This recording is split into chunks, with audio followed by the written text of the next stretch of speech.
चला तर मग. आपण सॉफ्टवेअरच्या माध्यमातून समजून घेऊ की एनर्जी मॉनिटरिंग सिस्टम हा डेटा आपल्याला देते कशी किंवा आपण तो कसा पाहू शकतोय. तर सर्वात पहिल्यांदा आपण पाहू शकतो की जो चालू महिना आहे, या चालू महिन्याचा रीडिंग काय आहे, जे 1 तारखेपासून आजपर्यंत आहे ते 10,847 युनिट्समध्ये KWS दिसतायत आपल्याला. त्यानंतर आपल्या कंपनीचं नाव दिसतंय, कोणत्या डिपार्टमेंटमध्ये हा सिस्टम इन्स्टॉल आहे, ॲड्रेस काय आहे, डिपार्टमेंटमध्ये कोणत्या लावतोय त्याचा, लोकेशन आणि डिव्हाइसेस किती आहेत. ते फॅक्टरीचे मेन एनर्जी मीटर आहे. हा जो डेटा आहे, हा आपण लाईव्ह मॉनिटर करू शकतो. आवर वाईज, डे, मंथ आणि मिनिट वाईज डेटा आपण बघू शकतो. तसेच आपण डे वाईज बघायचं असेल किंवा बॅक हिस्ट्री बघायचं असेल, तर डेट सिलेक्ट करून आपण बॅक हिस्ट्री चेक करू शकतो किंवा रिपोर्ट ही सगळी डाउनलोड करून घेऊ शकतो. पहिल्यांदा येतो आपला पॉवर, जो आपला सँक्शन लोडशी डिपेंड असतो. त्या प्रमाणात आपली मॅक्सिमम डिमांड जी आहे, याचा थ्रेशोल्ड आपण इथं सेट करू शकतो. तो 60 किलोवॉट इथं सेट केलेला दिसतोय. जर मॅक्सिमम डिमांड किंवा आपला सँक्शन लोड जर 60 किलोवॉटच्या वरती जर चालला असेल किंवा त्याच्या आसपास जर असेल, तर त्या प्रमाणात आपण सेट करून जर याच्या वरती जर लोड आपला जाईल, तेव्हा आपल्याला तो सिग्नल देईल, अलार्म देईल किंवा आपल्याला त्याची नोटिफिकेशन देईल. तर करंट कंडिशनमध्ये बघितलं तर आपला हा 24.3 किलोवॉट हा लोड चालू असलेला दिसतोय आणि पूर्ण लोडचा आजच्या दिवसभरातला पॅटर्न कसा आहे, हा इथं आपल्याला दाखवतो तो. यानुसार आपल्यावरची कंडिशन काय होती किंवा लोड काय होता कंपनीचा, यावरून आपण चेक करू शकतोय. सेकंड थिंग येते पॉवर फॅक्टर, जे आपल्या इक्विपमेंट आणि आपल्या वीज वापर याच्यावरती फार मोठा परिणाम करते. त्यामुळे पॉवर फॅक्टर आपला हेल्दी असणे किंवा वेळच्या वेळी त्याला तपासणे फार गरजेचे राहते. तर हा पॉवर फॅक्टर असला पाहिजे की ते आपण एक स्टँडर्ड सेट केलाय. तो 0.997 च्या वरती जर असेल, तर आपण त्याला हेल्दी समजून त्याला एक्सलंट फॅक्टरमध्ये टाकलाय. तर या कंपनीचा जर बघितला, तर एक्सलंटमध्ये आपल्याला बऱ्यापैकी दिसतोय. काही कंडिशनमध्ये हा डाऊन झालेलाही आपल्याला दिसतोय. जर लोड कमी जास्त झाला किंवा टॉर्क लोड काय असेल, तर त्यावेळी तो कमी झालेलाही आपल्याला दिसतोय. पण मॅक्सिमम कंडिशनमध्ये हा एक्सलंट कंडिशनमध्ये म्हणजे 0.997 च्या वरती असला पाहिजे. जर तो कमी होत असेल, तर काय कारणाने होतोय हे फाइंड आउट करून आपण हा करेक्ट करू शकतो. त्यासाठी डेली किंवा लाईव्ह मॉनिटरिंग करणे गरजेचे आहे. पुढे आहे टोटल एनर्जी कन्झम्पशन. हे टोटल एनर्जी कन्झम्पशन आता आपण सध्या जे बघतोय ते आवर बेसिसवरती आहे. आता जर चालू तासामध्ये आपण किती कन्झम्पशन केलं, हा आवरली आपल्याला कन्झम्पशनचा ग्राफ दाखवतोय की एका तासामध्ये कन्झम्पशन काय केलं.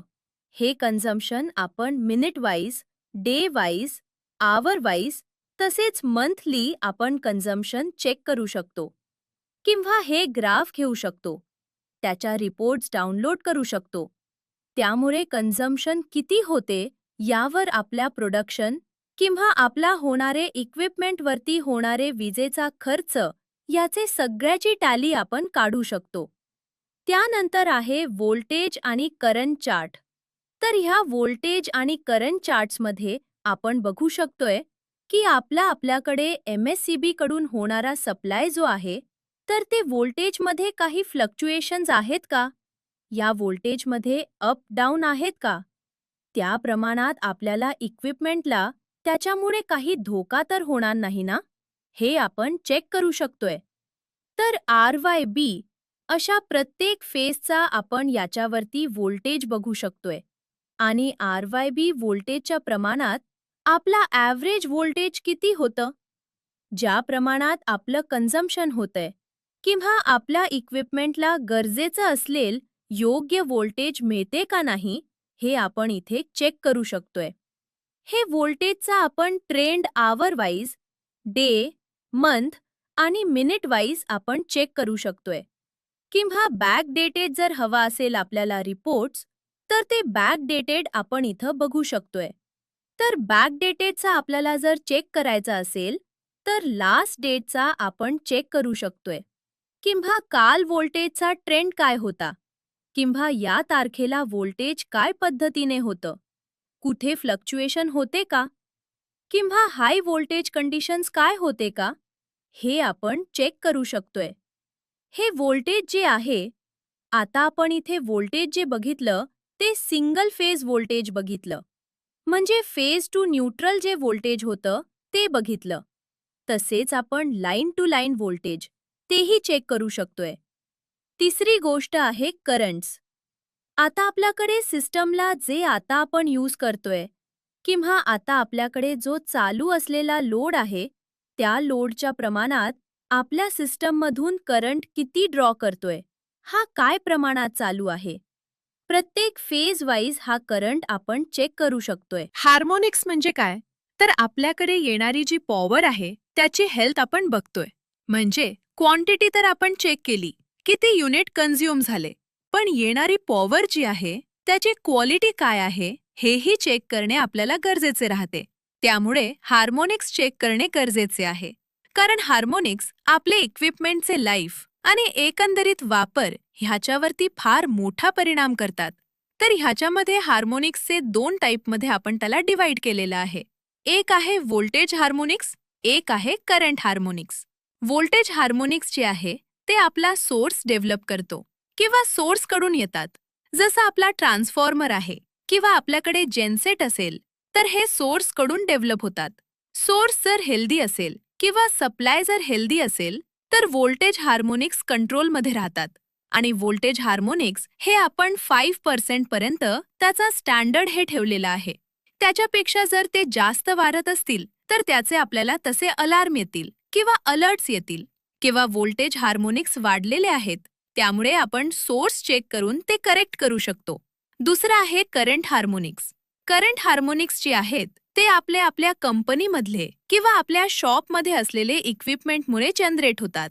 समजा इक्विपमेंट आपले सॅच्युरेटेड झालेले आहेत किंवा मोटर्स आहेत, मोटरच्या वाइंडिंग सॅच्युरेटेड झालेले आहेत. अशा कंडिशनमध्ये करंट हार्मोनिक्स वाढतात. किंवा एखादी मोटरला मेकॅनिकल इश्यू असतील, तर यामुळे करंट हार्मोनिक्स वाढतात. जसे आपले ड्राईव्ह असतील, ड्राईव्ह सॅच्युरेटेड झालेले असतील किंवा आउटडेटेड जे ड्राईव्ह असतात, त्याच्यामध्ये व्होल्टेज जे कंट्रोल करायचे आपल्याला किंवा फ्रिक्वेन्सी जी कंट्रोल करायची ती प्रॉपर वेमध्ये होत नाही आणि हार्मोनिक्स वाढले जातात. त्यामुळे करंट हार्मोनिक्स महत्त्वाचे आहेत, जे आपल्या इक्विपमेंटच्या लाईफवरती फार मोठा परिणाम करतात. त्यामुळे हे जर आपले ग्रीन झोनमध्ये असतील किंवा विदिन लिमिट असतील, तर आपल्या इक्विपमेंटची हेल्थ चांगली राहील आणि त्याची लाईफ चांगली राहील. त्यानंतर MSCBचे जे आपल्याकडे बिलिंग होत आहे ते 4 झोनमध्ये डिवाइड केले गेले आहे. आपला जो होणारा वापर आहे तो 4 झोनमध्ये डिवाइड केलेला आहे. त्याच्यामध्ये A झोन, B, C आणि D असे दिवसाचे 4 झोनमध्ये डिवाइड केलेलं आहे. आणि त्या झोननुसार आपण किती कन्झप्शन करतोय हे इथे दाखवलेलं आहे. त्याच्यामध्ये A झोन आहे. A झोन म्हणजे रात्री 12 ते सकाळी 6 पर्यंत आहे. त्यानंतर दुसरा येतो B, सकाळी 6 ते 9. तिसरा आहे C झोन, जो सकाळी 9 ते संध्याकाळी 5 पर्यंत आहे. आणि चौथा आणि शेवटचा आहे, ज्याला आपण पीक आवर्स सुद्धा म्हणतो, जे आहे 5 ते रात्री 12 पर्यंत. आणि या पीक आवर्समध्ये आपल्याला जी पॉवर सप्लाय होते ती थोडी ॲडिशनल रेटने होते. यासाठी आपल्याला थोडे ॲडिशनल पैसे खर्च करावे लागतात. या 4 झोनमध्ये आपला तर ह्याच्यामध्ये काही डिवायडेशन दाखवले की आपले चालू महिन्यामध्ये आपण 4 झोनमध्ये किती पॉवर कन्झ्युम केले आणि कोणत्या झोनमध्ये किती पॉवर कन्झ्युम केले हे आपल्याला दाखवते. त्याप्रमाणे ह्या झोनचा आपल्याला फायदा हा होतो की आपण कोणत्या झोनमध्ये पॉवर वापरला आहे. समजा जसे C झोनमध्ये आपल्याला पॉवर थोडी स्वस्त मिळते किंवा त्याच्यामध्ये थोडे MSCB आपल्याला डिस्काउंट देते. त्या डिस्काउंटेड पॉवरमुळे काय होते की आपण वापरलेली पॉवर आता ह्या प्रमाणात जर बघितलं तर C झोनमध्ये आपण 31.1% पॉवर यूज केले आणि बिल पे करताना आपण पे केले 23.4%. त्यामुळे सेव्हिंग जे आहे ते सी झोनमध्ये पॉसिबल आहे. त्यामुळे मॅक्झिमम कन्झप्शन जे आहे त्या सी झोनमध्ये ठेवलं पाहिजे आपण. त्यामुळे ह्या पद्धतीने आपण नियोजन करू शकतो ह्याच्या माध्यमातून किंवा ह्याच्या मदतीने की कोणत्या झोनमध्ये आपलं काय कन्झप्शन होते ते दिसते. तसेच आपण आपली जे एनर्जी मॉनिटरिंग सिस्टीम आहे ह्याचे जे काही आपल्याकडे होणारे कन्झप्शन आहे, आपल्याकडे जे काही पॉवर कन्झप्शनचा ट्रेंड आहे, तसेच आपण आपल्याकडे जे एनर्जी मॉनिटरिंग सिस्टीम लावलेली आहे, आपण आपल्याकडे जे एनर्जी मॉनिटरिंग सिस्टीम लावलेले आहेत त्याचे सगळे रिपोर्टही जनरेट करू शकतो, ज्याच्यामध्ये आपलं पॉवर कन्झम्पशन काय आहे, किती आहे, पॉवर कन्झम्पशनचा जो काही ट्रेंड आहे सगळं आपण चेक करू शकतो. त्यामुळे करंट महिन्याचा आपला जो काही रिपोर्ट आहे त्याच्यामध्ये युनिट किती कन्झ्युम झाले, आपले पॉवर फॅक्टर किती राहिला, या सगळ्या गोष्टी आपण त्याच्यामध्ये जनरेट करून आपण ते पाहू शकतो.